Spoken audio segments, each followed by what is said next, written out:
उदयपुर में भावना कुंवर की संदिग्ध मौत के बाद उग्र प्रदर्शन के बीच हालात तब संभले जब आरपीएस सूर्यवीर सिंह राठौड़ ने मौके पर पहुंचकर परिजनों को समझाइश दी। प्रतापनगर थाने के बाहर करीब 2 घंटे तक चला घेराव आखिरकार एफआईआर दर्ज होने के बाद खत्म हुआ।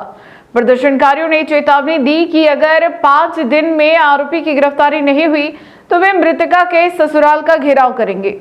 उदयपुर के प्रतापनगर थाना क्षेत्र में भावना कुंवर की संदिग्ध मौत को लेकर माहौल उस समय तनावपूर्ण हो गया जब पीहर पक्ष और राजपूत समाज के लोग थाने के बाहर धरने पर बैठ गए। पुलिस के कथित ढीले रवैये के विरोध में जोरदार नारेबाजी और प्रदर्शन किया गया। बेड़वा क्षेत्र की 19 वर्षीय भावना कुंवर की 2 अप्रैल को तबियत बिगड़ने के बाद संदिग्ध परिस्थितियों में मौत हो गई थी। परिजनों का आरोप है कि उसके पति हेमेंद्र सिंह का किसी अन्य युवती से संबंध था और इसी कारण वह भावना के साथ मारपीट कर उसे प्रताड़ित करता था। परिजनों के अनुसार 1 और 2 अप्रैल को भावना के साथ मारपीट की गई। जब उसकी तबीयत बिगड़ी तो परिवार के लोगों को कोई सूचना नहीं दी गई।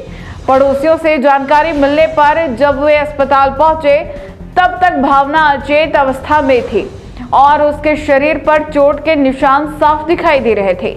मामले में पोस्टमार्टम एमबी हॉस्पिटल में कराया गया, लेकिन पीहर पक्ष का आरोप है कि पुलिस अब तक आरोपी पति से पूछताछ तक नहीं कर पाई है। प्रदर्शन के दौरान वल्लभनगर की पूर्व विधायक प्रीति शक्तावत सहित राजपूत करनी सेना और श्री राजपूत राष्ट्रीय करनी सेना के पदाधिकारी भी मौजूद रहे। करीब 2 घंटे तक चले इस तनावपूर्ण माहौल के बीच आरपीएस सूर्यवीर सिंह राठौड़ मौके पर पहुंचे और अपने सूझबूझ से परिजनों को समझाइश देते हुए माहौल को शांत कराया। उनकी सक्रिय भूमिका के बाद पुलिस ने एफआईआर दर्ज कर निष्पक्ष जांच का भरोसा दिलाया, जिसके बाद प्रदर्शन समाप्त हुआ। हालांकि प्रदर्शनकारियों ने चेतावनी दी कि यदि 5 दिन के भीतर आरोपी की गिरफ्तारी नहीं होती है तो वे मृतका के ससुराल का घेराव कर उग्र आंदोलन करेंगे। कुछ महीनों का वैवाहिक जीवन था, उससे मेंटली बहुत हैरेस किया गया, टॉर्चर किया गया, मारपीट भी होती थी। कई बार परिवार के सदस्य, क्योंकि नया वैवाहिक जीवन था तो हो सकता है कभी कभी बच्चे एडजस्ट नहीं करते, समझाने गए, परंतु हद जब वो लड़का सुनसान जगह अपनी पत्नी को लेके गया, वहाँ से उस बच्ची ने अपनी बहन को फ़ोन किया, मुझे जहाँ लाए वो सुनसान जगह। जब उसको पता चल गया कि इसके पीहर वालों को पता मैं सुनसान जगह पे है तो वापस घर ले जाके उसे डराया धमकाया गया। और कुछ समय बाद तो जब उन्होंने 4-5 बजे कहा कि तबीयत खराब है, हॉस्पिटल ले जा रहे हैं, और उन्होंने कहा 5 बजे हम गीतांजलि पहुंच चुके हैं, जबकि 7 बजे वहाँ का रजिस्ट्रेशन है, वो लेट पहुँचे। तब तक वो बच्ची हमारे बीच में नहीं रही थी। न्याय के लिए हम पुलिस के पास आए हैं। 9 दिन उस बच्ची को गए हुए हो गए, अब तक कोई न्याय नहीं मिला। पुलिस एविडेंस ढूंढ रही है, आज परिवार के बयान भी होंगे और इसके बाद भी अगर 72 घंटे के अलावा एक्स्ट्रा 24 घंटे जोड़ के कह रहे कुछ नहीं हुआ तो बेड़वास उस परिवार को हम जाके घेराव करेंगे। ये क्षत्रिय समाज की तरफ से एक आह्वान है, क्योंकि मैं एक क्षत्रिय समाज की महिला हूँ। हम तो आप सभी मीडिया के बंधुओं का खूब आभार। एक मैसेज पे आप सभी यहाँ बता रहे। मैं अर्जुन सिंह चुंडावत गढ़पुरा, श्री राष्ट्रीय राजपूत करनी सेना जिला अध्यक्ष। मैं आपको बता देना चाहता हूँ कि 2 तारीख के दिन जो घटना भावना कुंवर के साथ घटी, 3 तारीख को उदयपुर मोचरी में पोस्टमार्टम हुआ। हम सर्वप्रथम दिन से इन परिवार के साथ मोचरी में मौजूद है और अभी तक मौजूद है। जब तक न्याय नहीं मिलेगा इस परिवार को, जब तक हम खड़े रहेंगे। करनी सेना हमेशा न्याय की लड़ाई लड़ती आई है और न्याय की लड़ाई लड़ती रहेगी। समाज ही नहीं, 36 कौम के लिए करनी सेना लड़ाई लड़ती आई है।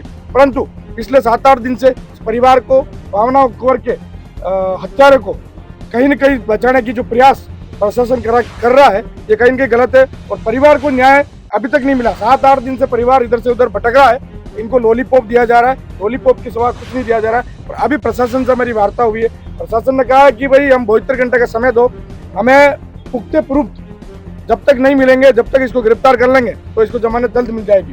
प्रशासन का कहना है कि हमें ठोस सबूत मिलेंगे, उसके बाद इसको गिरफ्तारी शो करेंगे तो इसको तुरंत जमानत नहीं मिलेगी। अगर पुख्ता प्रूफ नहीं मिले, इसको गिरफ्तार कर लिया तो ये 2-4 दिन में छूट जाएगा। तो हमारा ये कहना है कि प्रशासन जल्द से जल्द अपने प्रूफ जुटाए और इस व्यक्ति को लंबे समय तक जेल में डाले। ऐसे 1-2 दिन में छोड़ने का नहीं है। आए दिन इस तरह की घटना हो रही है। वल्लभनगर में पूर्व में कई घटना हुई, उनमें आज दिन तक न्याय नहीं मिला। और मैं कहना चाहता हूँ शासन और प्रशासन सुन ले कान खोल के, हम इतने कमजोर नहीं है। पूर्व वाले मामलों में हम शामिल नहीं थे, इसलिए वो आज दिन तक आप लोग न्याय नहीं दे पाए। और अब इस मामले में हम शामिल है। मैं कह रहा हूँ ईंट से ईंट बजाने का काम हम लोग करेंगे जब तक इस परिवार को न्याय नहीं मिलेगा। जय हिंद, जय भारत। जी, आपका नाम मैं भावना की अंकल की लड़की हूँ, संगीता। वो जब वहाँ पे उबे से हमारे 2 दिन से वो कॉल कर ही नहीं थी। हमने सोचा कुछ काम में बिजी होगी इसलिए कॉल नहीं करी। बाकी शाम को रोज़ कॉल करती थी, हम तो करते नहीं थे, पर वो शाम को रोज़ वीडियो कॉल करती थी। हम पूछते थे कैसे थे। उसकी हालत ऐसी हो रही है मतलब कि इतनी थक, पहले वो शादी से पहले ऐसी थी और उस शादी के बाद ऐसी हो गई नहीं जैसे कि कोई जिसको मार पीट के ऐसे रखते हैं नहीं, वैसे हो गई थी उसकी हालत। फिर हम रोज़ बोलते इसके इतना काम है तो ऐसी हो गई होगी हालत। फिर एक दिन वो उबे से जा रही थी, मैंने एक दिन और वहाँ पे गई थी, होटल में गई थी, उसके हस्बैंड लेके गया था, जबरदस्ती लेके गया था। मैंने उसको कॉल किया कि तू कहाँ पे, बोल रही है कि मैं होटल में गई हूँ, मैं लेके आया हूँ, इसके दोस्त है मेरे साथ, इनके साथ में, वो तो उधर है, मैं यहाँ पे बैठी हूँ, अकेली बैठी हूँ, वो उधर पानी पूरी खा रहे हैं। तो मैंने सोचा मेरे को कभी ले जाते ही नहीं घूमने, तो वहाँ गई होंगी, मैंने कॉल कट कर दिया। तो उसके बाद फिर 2 दिन हुए, फिर मैंने बात की नहीं उससे। फिर स्नैप डाली, मैंने स्नैप देखी, मेरे को आज उबे सर जी गई देखा मैंने फिर मैंने वो स्नैप सेव की थी। फिर मैं शांता को कॉल लगा, शांता बोली थी जीजू उसको घुमाने लेके गए, उधर वहाँ पे अकेले बैठा दिया, कॉल ही नहीं उठा रहे। बोल रहे थे कि मैं कैमरे वाले को लेके आ रहा हूँ फ़ोटो खिंचाने। मैं वो कभी फ़ोटो ही नहीं खिंचाता, हम बोलते थे कभी फ़ोटो खींचा, फ़ोटो ही नहीं खिंचाता था कभी उसके साथ में। और उधर पे बोल रहा कि मैं फ़ोटो वाले को लेके आ रहा हूँ, तू यहाँ बैठ जा। घंटा पर हो गया, आए भी नहीं। मैं भावना को की बड़ी बहन हूँ, उसने मुझे कॉल करके बोला था वो गिरी, तब सुमन दी मेरे पैर में चोट आई है। मैंने उसको पूछा था कि तेरे कहाँ चोट आई, मेरे को बता। उसने बताया कि मेरे यहाँ पैर में लगी थी। उसके बाद मेरी उससे बात नहीं हुई थी। अगले दिन उसको मैंने वापस 11 बजे कॉल किया था, उसने उठा के काट दिया। उसके बाद कुछ नहीं बोला उसने। उसके बाद वो उसकी जो थी ना, वो भावना के भाई साहब, उसका कॉल आया था। उसने बोला मेरे को भैया को भाभी सा ने मारा है, उनको नींद की दवाई दे के फिर गेहूँ की दवाई दी, उसमें वो करके उसने कॉल किया था। पड़ा हुआ है पूरा कब की बात है? ये अभी दो दिन ही हुए उसका कॉल आया था।